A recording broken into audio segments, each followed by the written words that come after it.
Bom, pessoal, como já falei, né, no vídeo anterior, então o nosso objetivo para essa primeira quinzena de atividades não presenciais é fazer aquela revisãozinha, né, de hash e implementar o trabalho. Nós já tínhamos começado a implementação, né, quando parou, já teve até aluno que entregou, né, o trabalho. Então, assim, quem já entregou o trabalho, se quiser alterar qualquer coisa ou refazer, eu vou reabrir, né, no Moodle e aí pode enviar novamente, ou quiser alterar o relatório, né? E quem não terminou vai ter essa oportunidade aí da semana de terminar. Então, como são as primeiras semanas, é para a gente ir ambientando, né? Achei melhor a gente se não colocar nada novo, né? Para essas duas primeiras semanas, para essa quinzena. Então, vamos só dar uma revisada aqui no trabalho, né? O nosso objetivo com esse trabalho, então, é implementar hash aberta e hash fechado. Né? E para praticar o reuso de bibliotecas, na implementação de hash fechado, vocês devem utilizar uma biblioteca de lista que provavelmente já está pronta porque vocês fizeram o trabalho anterior. E além do mais, nós vamos fazer aquela mesma ideia do anterior de fazer um relatório onde vocês pegam os tempos de busca e tal. Né? Então, assim, o programa de vocês vão usar como entrada aquele mesmo arquivo de entrada do primeiro trabalho, né, que eu fiz aquele programinha que gera o arquivo para vocês, né. Então o arquivo de entrada é absolutamente o mesmo, com as cidades, né, onde você tem o código e o nome da cidade. E aí, obrigatoriamente, vocês têm que implementar as bibliotecas de hash, né. A, a biblioteca de hash fechada, você deve seguir essas orientações aqui, né. O tamanho da tabela hash deve ser definido no momento da criação. Então você deve ter lá uma função, né, de alocar a tabela hash, e aí essa função vai receber o tamanho que você quer. Então, essa função lá no seu programa principal, você vai chamar, na hora que você for criar a sua tabela hash, você vai chamar essa função falando o tamanho que você quer a tabela, e a tabela vai ser criada daquele determinado tamanho. Né? E também no momento da criação, você vai definir se a tabela hash vai ser indexada por nome ou pelo código da cidade. Então, se a chave de busca for nome, você vai usar uma função hash, que é a função hash que transforma o nome no hash code. E se for por código, você vai usar uma outra função hash que transforma o código no hash code, né? Então você tem que criar duas funções hash, né? E aí os métodos de inserção, busca e exclusão, eles vão chamar uma ou outra função hash de acordo com o tipo de tabela hash que você criou na inicialização, se você criou ela indexada por nome ou por código. Né? Por fim, um último requisito para essa biblioteca de hash fechada é que você deve reutilizar então a sua biblioteca de listas, né, para implementar a estrutura. Então a sua hash no final vai ser um vetor de listas, onde a biblioteca de listas você já criou. Né? Já a tabela de hash aberta, desculpa, a biblioteca, né, de tabela hash aberta, tem alguns requisitos também, né? Um requisito é que deve ser possível você definir o tamanho que você quer, a hash, o load factor, né? Ou seja, quando é que você vai fazer a expansão dela, né? Que para isso serve esse parâmetro, né? Load factor, e o fator de crescimento da tabela, né? Ou seja, ela vai crescer de 100 em 100, de 200 em 200, de 300 em 300. Esses três parâmetros vão ser variáveis, né, na sua estrutura, né, e vão ser definidas também no momento de criação. Então, na hora do seu programa principal, na hora de você mandar criar a tabela hash aberta, é que você vai definir esses três fatores.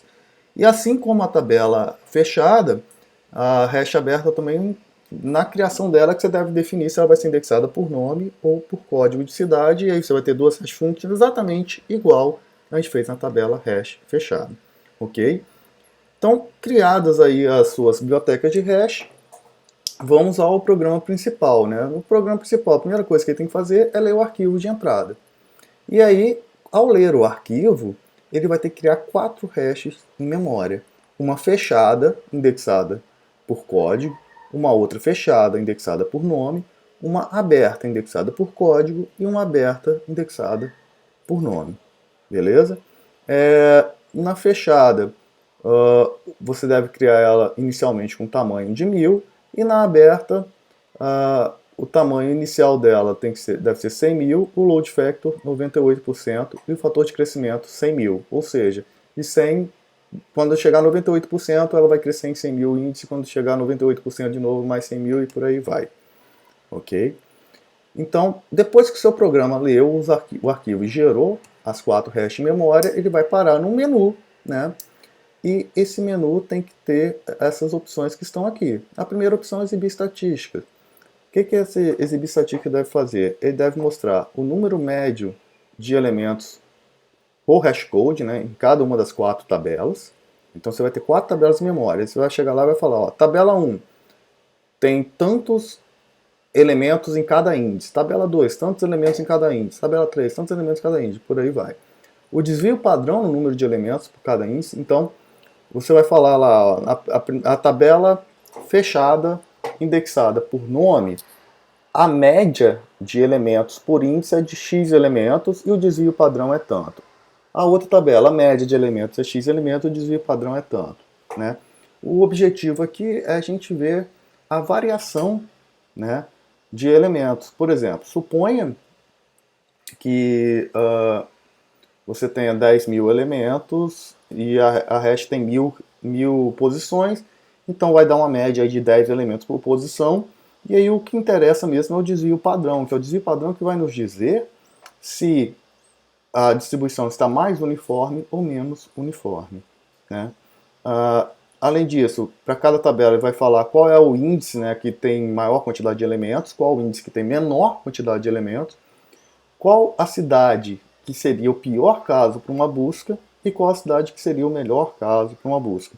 Se houver empate, e certamente haverá, basta que você me mostre uma das cidades que é o melhor caso e uma das cidades que é o pior caso. Então, o exibir estatística seria isso. O efetuar a busca pelos piores casos é quando o usuário escolher essa opção, o seu sistema deve buscar para cada tabela, fazer a busca do pior caso dela e imprimir o tempo gasto para essa pior busca. Então note, ele não vai buscar a mesma cidade em todas as tabelas. Ele vai buscar a pior de cada tabela, ou seja, ele vai buscar a que ele imprimiria aqui como sendo o pior caso. Né? Nesse outro menu aqui, efetuar a busca por nome. Quando o usuário entrar nela, você vai pedir o nome da cidade que quer ser buscada, e aí você vai buscar em todas as tabelas e vai mostrar lá o tempo que foi gasto em cada uma delas. O por código a mesma coisa, né? Só que você vai pegar o código. A exclusão por nome, você vai pedir o nome e aí você vai excluir o elemento, né? O excluir por código, a mesma coisa, vai pedir o código e vai excluir o elemento. E por fim, a opção de sair. Quando o cara escolher sair, você vai gerar 4 arquivos de saída, né? Um para cada hash. Os arquivos, cada linha você vai ter o índice que a cidade está armazenada, o código da cidade e o nome da cidade. Né? Então, vai ser um arquivo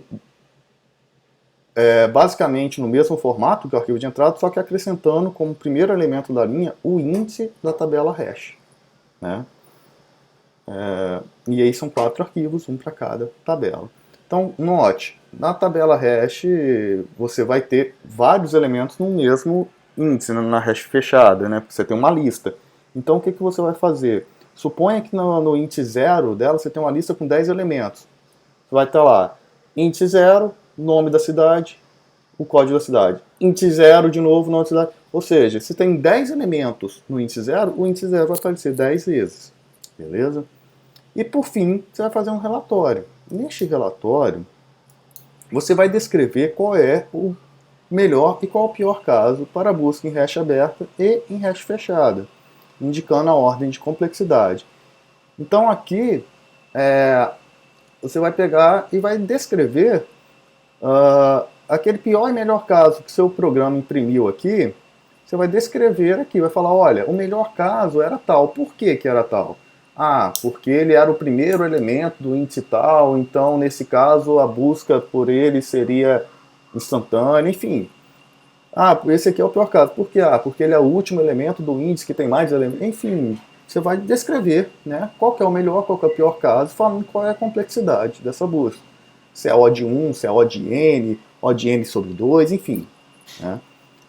Depois, você vai rodar as buscas por piores casos, que é essa opção aqui do menu, né, efetuar busca pelos piores casos, você vai pegar um arquivo de tamanho 100 mil, de 200 mil, de 300 mil, enfim, vai carregar esse arquivo, vai fazer essa busca com cada um desses arquivos e vai anotar os tempos e vai traçar um gráfico, né? A ideia é que você verifique qual é o formato desse gráfico. Quando nós fizemos os gráficos lá por listas lineares, e aliás, essa é uma crítica que eu fiz aos relatórios lá de lista das buscas de listas, o que eu esperava que vocês notassem é que o tempo estava subindo linearmente, ou seja, o gráfico que se formava era uma reta. Por quê? Porque o gráfico de uma função linear é uma reta. Então isso é uma prova gráfica de que o seu tempo de execução ali era O de n, né? Neste caso aqui, o que eu quero que vocês notem é exatamente isso. Formou alguma figura? É uma reta? É uma parábola?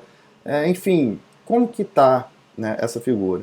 E comparar isso com o que você obteve lá na lista, né, o tempo e tal. Por fim, eu quero que você explique a função hash que você adotou, em especial a que indexa por nome. Eu acredito que a indexação por código todo mundo vai fazer por resto de divisão inteira, né? Se você decidir fazer algo diferente, beleza, explica aqui. Mas se não, se for o resto de divisão inteira, simplesmente colocar, olha, por código foi o resto de divisão inteira. Tá? Não tem problema. Agora, por nome, eu quero que vocês expliquem como que vocês transformaram o nome da cidade para código, né? E aí, me avalie também se foram boas escolhas considerando a distribuição dos elementos pelos índices. O que é que eu quero que você faça aqui? Suponha que você escolheu sua hash e aí você viu que dos 1000 elementos, você teve 4 índices concentrando, sei lá, 90% dos elementos. Então não foi uma boa escolha. Por quê? Porque a distribuição não ficou uniforme. Então eu quero que você faça esse tipo de análise. Verifique se a distribuição foi uniforme ou não. E aí, claro, vai falar se foi boa, se foi uniforme ou não. E aí, como no trabalho anterior, o que você tem que entregar é o código-fonte e o relatório, né? O valor é 15% da nota semestral. E aí, o prazo de entrega será o final dessa nossa primeira quinzena, né, que vai dar no dia 5 de junho. Ok? Então é isso, pessoal. Bom trabalho. Lembrando que dúvidas é só postar lá no fórum ou me mandar mensagem, né? De preferência, mandem mensagem pelo próprio AVA para ficar registrado no AVA. Beleza? Então, bons estudos a todos e fiquem bem.